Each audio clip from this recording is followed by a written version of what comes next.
Quand on contracte un prêt immobilier, il y a ce qu'on appelle l'assurance emprunteur. L'assurance emprunteur, toutes les banques l'exigent quand on contracte un financement. Et l'idée de l'assurance, c'est de couvrir la banque et l'emprunteur contre les risques d'incapacité, de perte totale d'autonomie ou autre accident de la vie. Comme ça, en cas de décès ou d'invalidité qui ne permettent plus de générer des revenus, ce sera l'assureur qui prendra en charge le remboursement du prêt. En complément de ces assurances-là, il existe aussi d'autres formes d'assurance, comme celles qui couvrent contre la perte d'emploi. Est-ce que cette assurance vaut le coup? Puisqu'on en parle de plus en plus en ce moment, c'est ce qu'on regarde dans cette vidéo.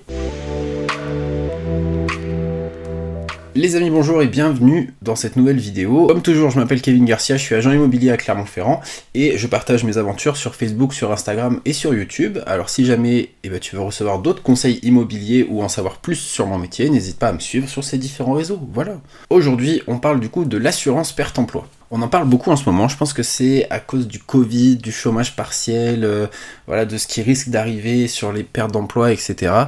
Bref, en ce moment, l'assurance perte emploi, c'est quelque chose qui est proposé de plus en plus aux personnes qui souscrivent un prêt immobilier. Concrètement, l'assurance perte emploi, qu'est-ce que c'est? Ça permet en fait de couvrir l'emprunteur face à un risque de licenciement. Mais déjà, c'est la première chose, c'est que généralement, cette assurance-là ne couvre que contre le licenciement. Ça veut dire que les formats de rupture tels que la rupture conventionnelle, la démission, le chômage partiel, ce sont des choses qui ne sont pas couvertes par cette assurance. Je dis bien en théorie, en tout cas, c'est de ce que j'ai vu sur les différents contrats d'assurance perte emploi. Mais à côté de ça, il y a aussi plein de clauses qu'il faut bien lire, puisqu'il y a plein de scénarios différents dans lesquels cette assurance-là ne va pas fonctionner. C'est le cas par exemple des salariés qui ont plus de 50 ans, ceux qui sont en période d'essai. En fait, ce que disent beaucoup d'articles, c'est que l'assurance perte emploi, elle est efficace pour une minorité de personnes. En fait, dans la pratique, les licenciements économiques, ils sont très rares, même en ce moment. Il y a une stat de l'INSEE entre 2007 et 2019 qui montre que, en fait, les licenciements économiques, ça représente seulement 5%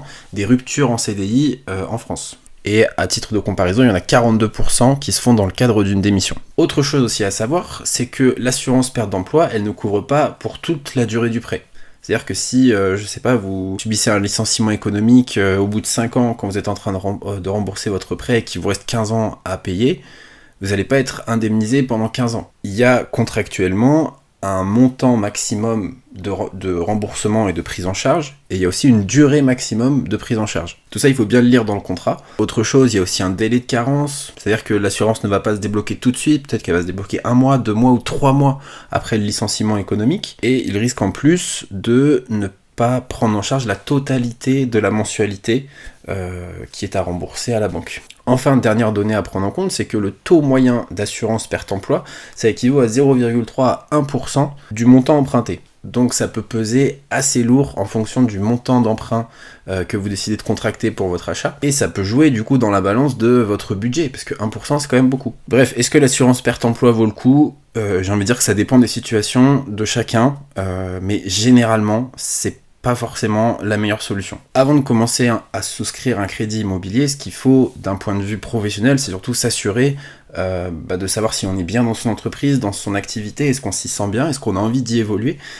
Toutes ces choses-là, elles sont primordiales pour pouvoir se projeter à long terme et pouvoir dire oui, je peux emprunter sur 15, 20 ou 25 ans. L'idée de cette vidéo, c'était vraiment pas de fustiger l'assurance perte emploi, c'était surtout d'ouvrir les yeux, en fait, de faire ouvrir les yeux aux personnes qui se voient proposer cette assurance-là. Il faut bien la prendre en compte, il faut bien la calculer et savoir quand est-ce qu'elle fonctionne et quand est-ce qu'elle fonctionne pas. J'espère du coup que cette courte vidéo vous aura plu. Je l'ai faite parce que en fait je suis tombé sur un client qui avait cette proposition et j'ai trouvé ça aberrant en fait par rapport à sa situation personnelle, par rapport à ce que ça lui coûtait et ce que ça pouvait lui rapporter dans le cas d'un licenciement économique.